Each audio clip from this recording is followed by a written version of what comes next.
Bom, vamos falar um pouquinho sobre o SARS-CoV-2. É importante a gente conhecer um pouco a questão do SARS-CoV-2 em relação à Covid-19. Esse é um artigo muito interessante, a qual eu quero explorar bastante com vocês aqui. Ele fala do SARS-CoV-2, a origem, estrutura, morfogênese e transmissão. Ele é um artigo bem recente, tá? Vocês sabem que a ciência hoje ela já avançou bastante e ele pode trazer alguns esclarecimentos que eu acho importante a gente falar. Por exemplo, origem, como os vírus emergem.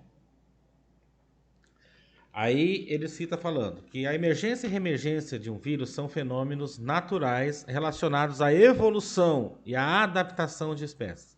Processo de seleção natural. A seleção natural é esse processo, gente. Ele é simples quando a gente fala essa questão, né, da adaptação. A evolução, na verdade, ela é isso. Ela é a adaptação da melhor espécie. Aquela que melhor se adapta, aquela, né, que consegue ali permanecer, ela consegue se destacar e deixar seus descendentes, enquanto as que não se adaptam elas são excluídas. Esses vírus emergentes, por possuírem em geral genomas compostos por moléculas de RNA, e aí quando a gente falou um pouquinho na aula anterior sobre vírus, a gente sabe que o RNA ele apresenta essa alta frequência de mutação, tá? Devido aos erros de polimerase, ou seja, muitas vezes o RNA ele já vem com a polimerase transcrita, então ele não precisa da célula hospedeira do núcleo, ele já vai direto para uma replicação no ribossomo, certo? Vamos continuar então com a nossa... eu fiz algumas observações e eu quero pontuar em cima dessas observações, tá? Além disso, as mudanças ecológicas produzidas pelo homem, então o homem, tá? Essas mudanças ecológicas, aqui a gente cita, são produzidas pelo próprio homem, podem facilitar a infecção de novos hospedeiros vertebrados. E aí, induzir esses vírus a se adaptarem a novos ciclos de manutenção /transmissão. Fatores antropogênicos, ou seja, o homem, como aumento de deslocamento de indivíduos em todas as áreas do globo, expansão demográfica, destruição da biodiversidade, aquecimento global. Então aqui ele listou vários fatores, né? E a gente pode frisar, né? Olha só, aumento, esse aumento de indivíduos em todas as áreas do globo. Hoje a globalização ela, né, facilitou isso, né? Você está agora nesse momento aqui, mas se você tiver uma passagem comprada para a Europa, amanhã, depois da manhã você está na Europa já rapidamente. Antigamente de navio demoravam meses, né? Então a rapidez hoje é muito maior. Então impactam, todos esses fatores eles impactam no equilíbrio do ciclo silvestre na transmissão vírus hospedeiro, causando dispersão viral e ciclos novos de transmissão. Então, se a gente for avaliar, o próprio homem, né, ele é culpado dessa situação toda. Mas vamos lá, continuando. Como se define um vírus emergente? Conceito viroses emergente é bastante abrangente, porém pode ser com um conjunto de doenças virais que individualmente se encaixam em alguma das seguintes situações. Bora lá. Quais são as situações para um vírus ser emergente? Descoberta da etiologia de uma doença já existente, como ocorreu no caso, né, do bonionavírus, lacrosse, um arbovírus, ou seja, arbovírus. Lembram de arbovírus? É um vírus que precisa de um artrópode vetor para ser transmitido, tá? Isolado a partir de um caso fatal de encefalite em 64. O desenvolvimento de testes sorológicos possibilitou a distinção de infecções por lacrosse de outras encefalites por arbovírus de etiologia desconhecida. Lá pelos anos 70, ou seja, 6 anos depois, anualmente são detectados casos sem nenhum aumento significativo em relação à série histórica. Ou seja,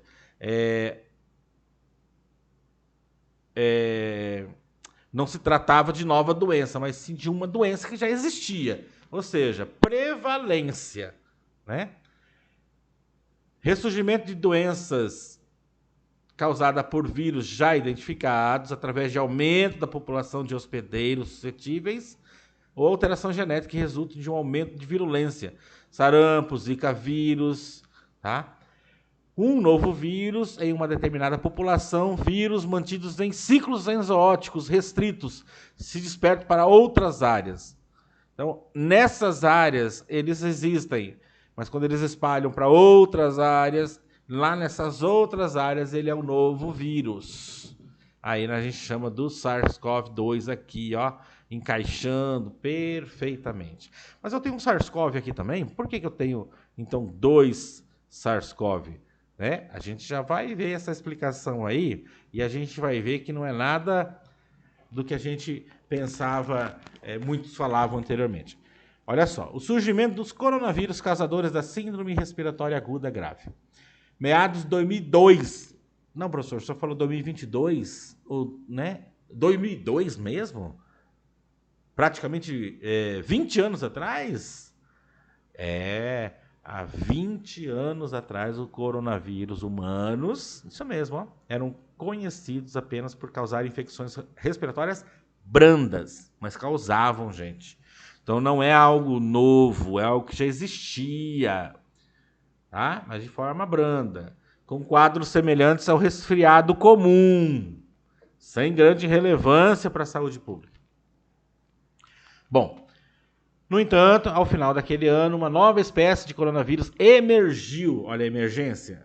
Nova espécie emergiu, causando um surto de síndrome respiratória aguda grave.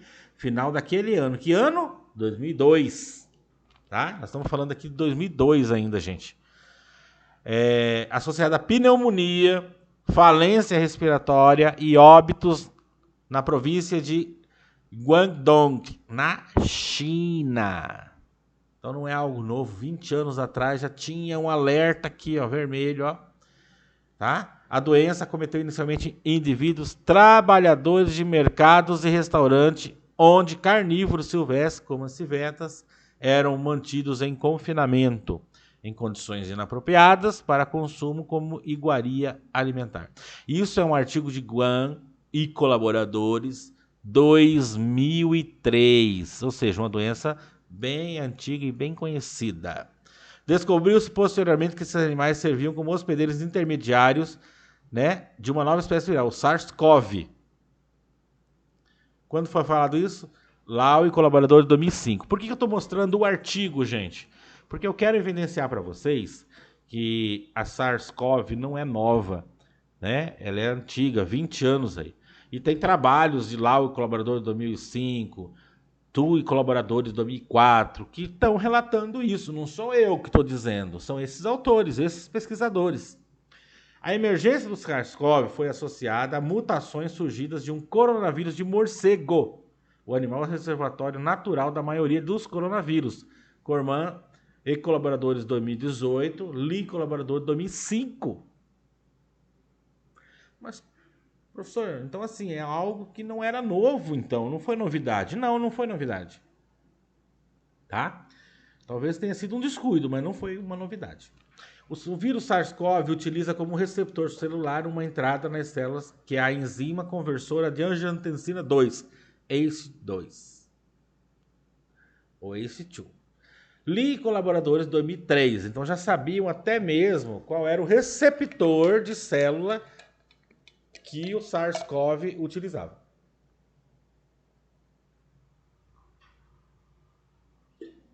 Continuando. O SARS-CoV utiliza esse receptor.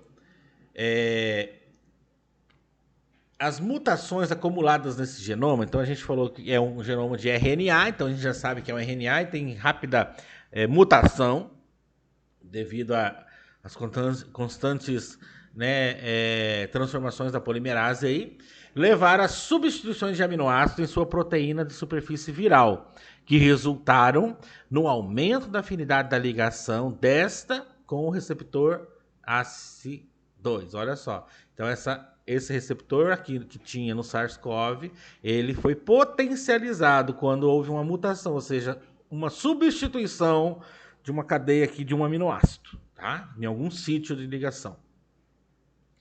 Consequentemente, o vírus adquiriu maior capacidade de infectar células humanas, tornando-se mais virulento e adaptado a transmissões pessoa a pessoa.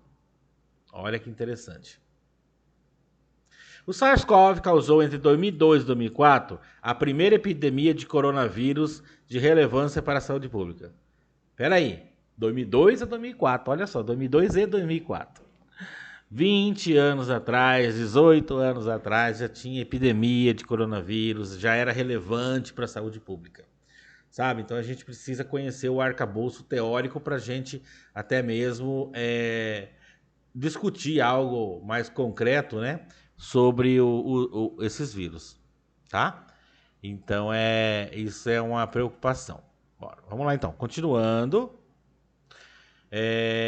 Bom, vamos pular um pouquinho aqui para a gente não perder muito tempo. Que esse artigo é muito bom, depois vocês podem ler com calma ele, explorar um pouco mais. Eu estou só pontuando alguns itens que eu acho importante, né, e aprofundar nisso. Fatores virais e do hospedeiro determinantes para a emergência de novos coronavírus humanos. Ele começa falando um pouquinho do SARS-CoV, né? O mais novo coronavírus descrito, SARS-CoV-2, causador da Covid-19, né? Então aqui agora a gente vai entrar no SARS-CoV-2. Doença por coronavírus no ano de 2019, por isso, né? Do inglês coronavirus, disease 2019. Emergiu a partir de mutações, provavelmente resultantes de seleção natural. Tudo existe por seleção natural. Darwin já foi bem categórico nisso. Sofrida por uma estirpe viral originária de morcego. Aí é o que acontece. Ela conseguiu se adaptar mais rapidamente, né? E conseguiu proliferar e se manter ali, devido à patogenicidade dela, né, muito maior. Em 2020 ainda não tinha identificado o hospedeiro intermediário do SARS-CoV-2, tá? Esse é o Alce, colaborador de 2020, um trabalho que ele publicou aí, ainda não tinha. Porém, já se sabe que esse vírus, assim como o SARS-CoV, um precursor dele, também utiliza o receptor ACE2 humano para entradas nas células. Trabalho de Zhou, colaborador de 2020.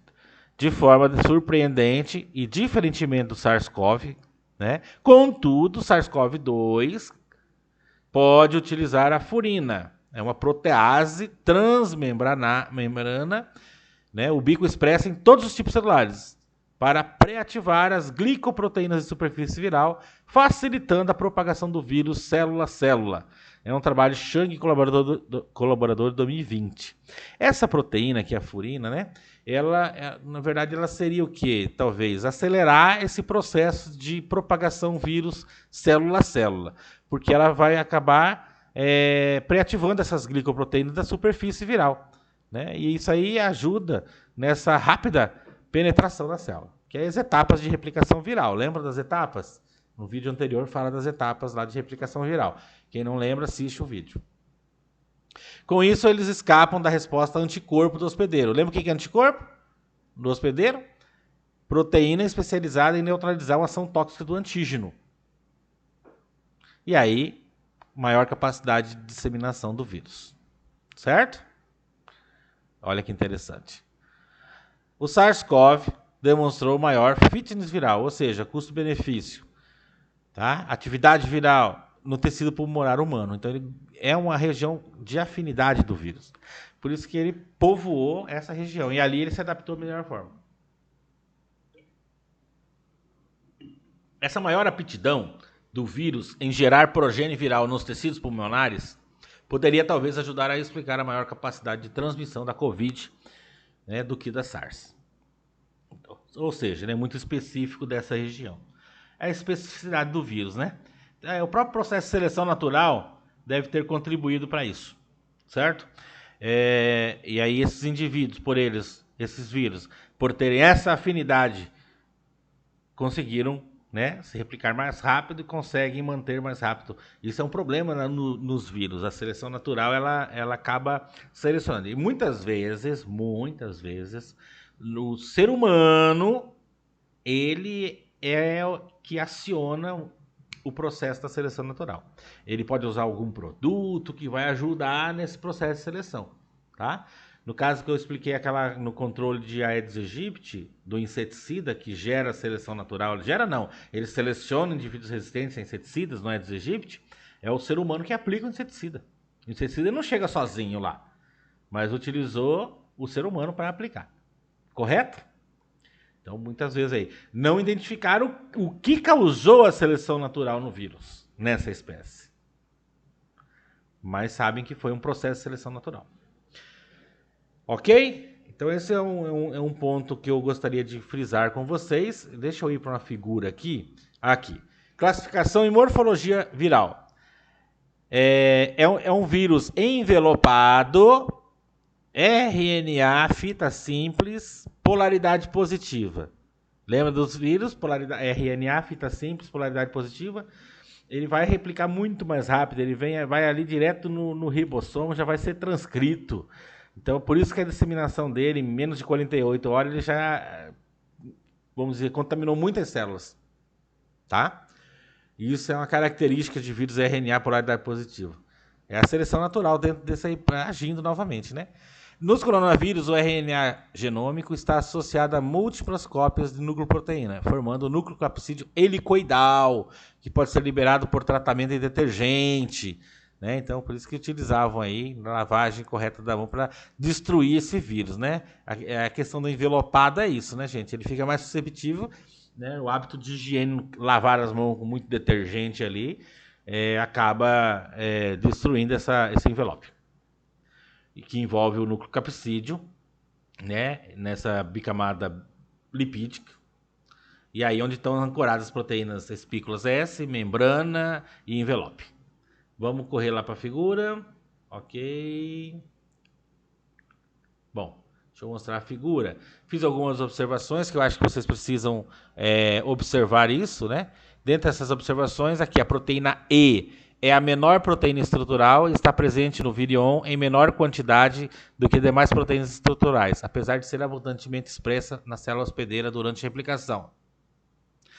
Possivelmente ela vai atuar muito no processo de montagem da partícula viral e brotamento. Proteína M é a proteína mais abundante no envelope, atua na montagem das partículas virais, tá? E a proteína N estabiliza o núcleo capiocídeo. Proteína S é dividida em duas regiões, S1 e S2. S1, subunidade de ligação ao receptor. S2, fusão de membranas. S1 compreende os domínios de ligação ao receptor. Medeia a ligação do vírus ao receptor das células hospedeiras. São essenciais para determinar o tropismo celular, ou seja, a afinidade na célula.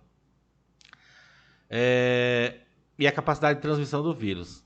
Entre as regiões S1 e S2 encontra os sítios de clivagem. Sofrem ação determinada protease celular de acordo com o tipo de coronavírus. Então, a proteína S aí é muito específica do coronavírus. Então vamos para a figura aqui.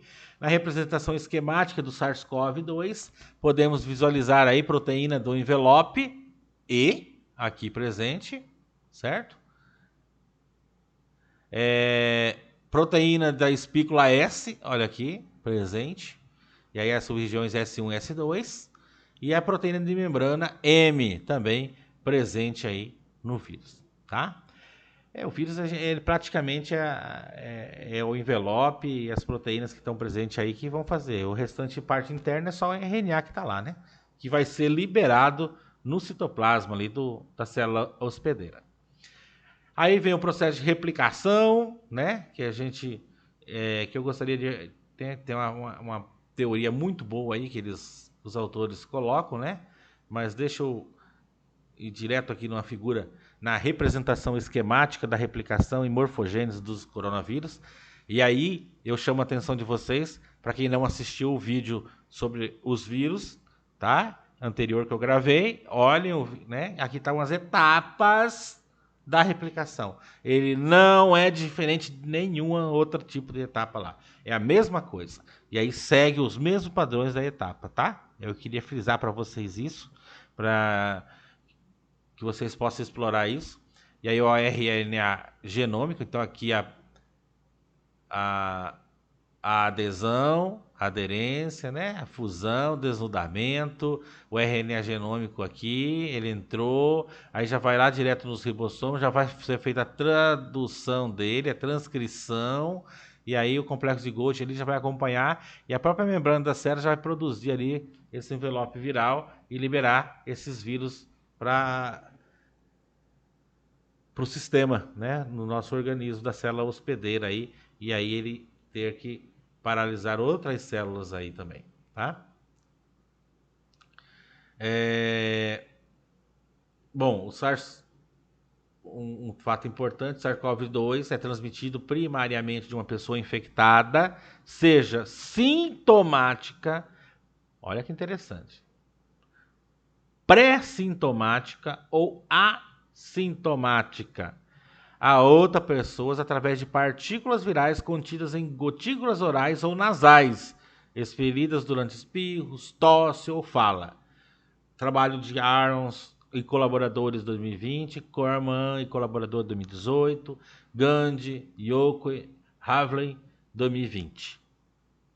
Tá? Essas partículas virais podem ficar suspensas no ar por algum tempo, dependendo de vários fatores. Olha só, como confinamento do ambiente. Por isso que é importante evitar ambientes fechados, umidade relativa do ar, carga viral, tá? Ou se depositar em superfícies que estejam no entorno, como pisos e objetos. E aí, quando você pega nessas regiões, você se contamina. E aí, se você levar a mão, né, a boca ou a mucosa do próprio olho, vamos dizer assim, você acaba se contaminando, né?